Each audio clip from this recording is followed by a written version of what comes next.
position to. Hanapin natin ang ulo. Ayun. Suhi pa din siya. Ito yung ulo sa taas. Ito yung ulo. Nakasuhi pa din.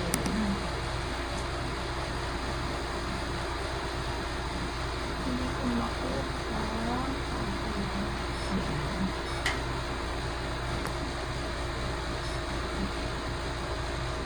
21 dito. Dito, 20. Okay lang. So, more or less, nasa 5 months talaga tayo. So, kung ulo yan, bababa ako. Ito yung heartbeat. So, dibdib ito. Yan, yung gumagalaw na yan. Bababa ulit ako. Ito yung tiyan. Yung bilog ulit na to. Yan. Mataas pa rin. Baba pa. Ito. So, ito yung tiyan. 5, 21. Okay. Bababa ulit ako. So, ito yung puwet. Di mas madalas mong nararamdaman sa baba. Yung pintig. Oo. Kasi nasa baba yung puwet niya. Doon siya sipa ng sipa. Ganun. 20 weeks. Tubig, yung itim. Okay, madami tayong tubig. Good. Ayun, isa pa, kaya nagko-constipate ang mami. Yung tubig, mas maraming sinusupply kay baby. Naghahati kayo sa water. Kaya dapat mas marami kang ng tubig eh. Mas maraming mag-inom. Plus, yung vitamins na iniinom mo, nakakaano siya, nakaka-constipate. Yung Sorbifer, o yung ferrosulfate, yun. Okay, last time ba sinabi ko yung gender? Opo. Oo, pinakita ko din sa inyo. Hindi. Sobre na. Binuksan nyo na, kaya nyo nalaman. Okay. Ngayon, oo, papakita ko na kung paano nasasabi na boy. Okay. Ito yung puwit eh. Ito yung isang hita, ayun yung isang hita. Ayun. Ayun yung putotoy, ayun yung itlog. May itlog na eh. Kaya, ayun no. Actually, ito, pusod yan, yung gumagalaw na yan. Pusod yan ni baby. Ay, minsan nakasawsaw, pero ayun na eh, putotoy, tapos itlog, yun. Yan. Kaya kung minsan nagkakamali, kasi nga may pusod. Pero ito, second time na tayo, tapos kahit kailan silipin eh, kita talaga eh, Ayun, gumalaw. Lawit yun eh. Ayun. Yan, ramdam mo yan? Ayan, gumagalaw. Hindi. Siguro yung talagang malakas na kilos lang, Pero ano yan, bukas makalawa, mararamdaman mo na yan. Mabilis na yan. Nawala. Pero yun na, sure na ako. Sure na ako na boy. Yan. Wala na yung pusod, pero may lawit pa din. Boy na talaga. Ayun. Ay, pero yun yun. Yan. Tsaka, ano yun natin? Kuha natin na, ayun na, kitang-kita na talaga. Wala nang pusod na nakaharang-harang.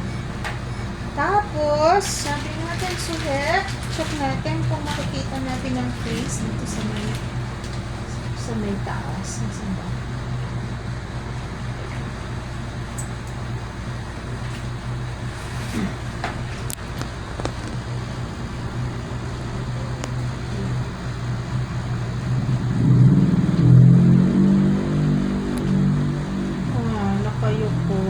Nakayuko eh.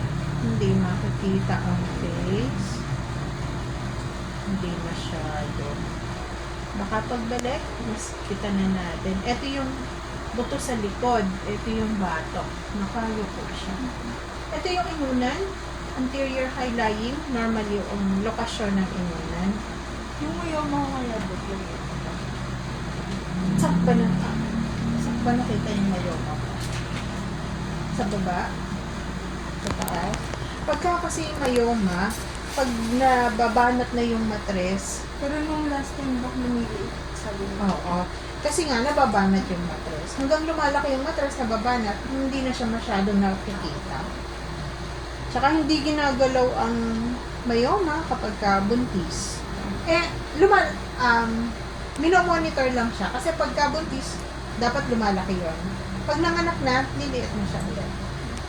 May nahanap kong isa. Excuse. Yung heartbeat. So, ayun. Bilangin natin. Ay, mali. Ano yung pinindot? Oh, mali. Natanggal ko yung picture na maganda. Ayun pa rin naman. Kahit kailan naman tayo mag-picture, talagang may lawet. So, proof na talagang boy. A heartbeat. Ayun.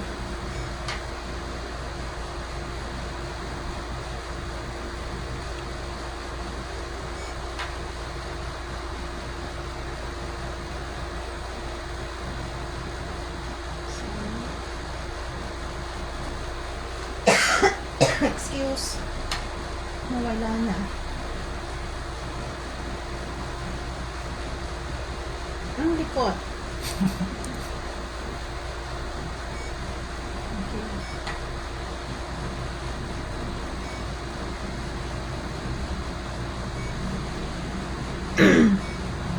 Normal lang.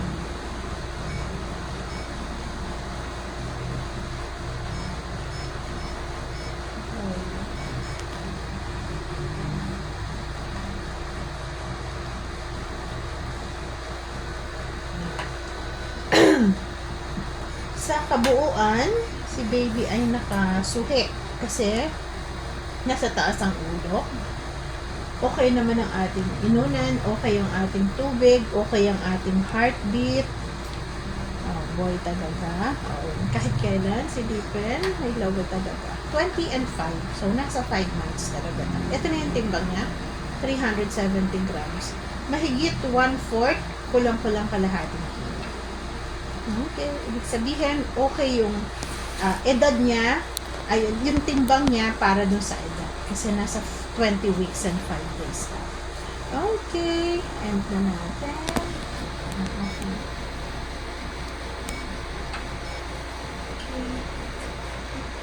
5.